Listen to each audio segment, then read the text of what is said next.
ഇന്നത്തെ വീഡിയോയിൽ ഞാൻ പറയാൻ പോകുന്നത് ഓർക്കിഡ് പ്ലാന്റിനെ പറ്റിയാണ്. ഓർക്കിഡ് എന്നത്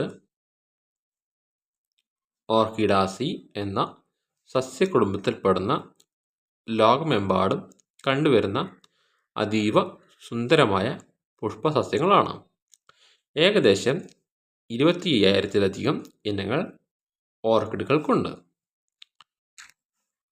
ഇവ വെളുപ്പ്, പിങ്ക്, മഞ്ഞ, ധൂമർ, നീല, ചുവപ്പ് തുടങ്ങിയ വൈവിധ്യമാർന്ന നിറങ്ങളിൽ കാണപ്പെടുന്നു. പുഷ്പങ്ങളുടെ ആകൃതി വളരെ വ്യത്യസ്തവും ആകർഷകവുമാണ്.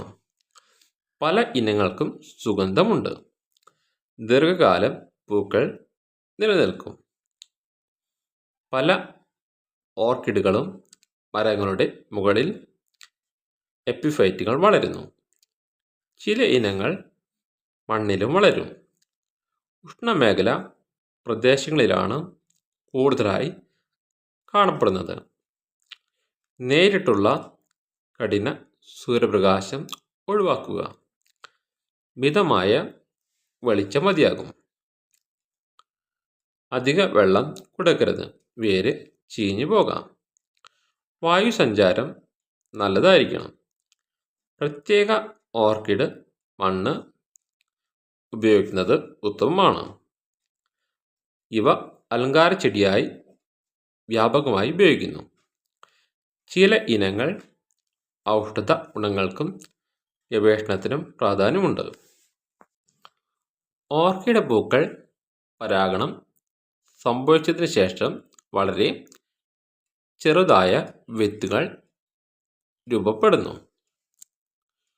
വിത്തുകൾ സാധാരണയായി പ്രത്യേക ഫംഗസുകളുടെ സഹായത്തോടെയാണ് മുളയ്ക്കുന്നത്. ആദ്യം ചെറിയ തൈ രൂപപ്പെടും. തൈ പതുക്കെ വളർന്ന് ഇലകളും വേരുകളും വികസിപ്പിക്കുന്നു. ചെടി ശക്തിയാർജിച്ച് കൂടുതൽ ഇലകളും വേരുകളും ഉണ്ടാകുന്നു. ഈ ഘട്ടത്തിൽ പൂക്കൾ ഉണ്ടാകില്ല. പൂർണ്ണമായി വളർന്ന ചെടിയിൽ മനോഹരമായ പൂക്കൾ വിരിയും. ഇതാണ് ഓർക്കിഡിൻ്റെ ഏറ്റവും ആകർഷകമായ ഘട്ടം.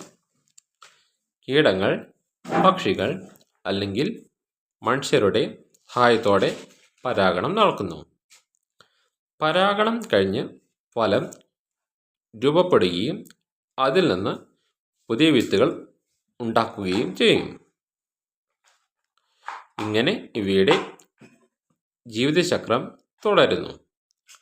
ഇന്നത്തെ വീഡിയോ ഇവിടെ നിർത്തുന്നു.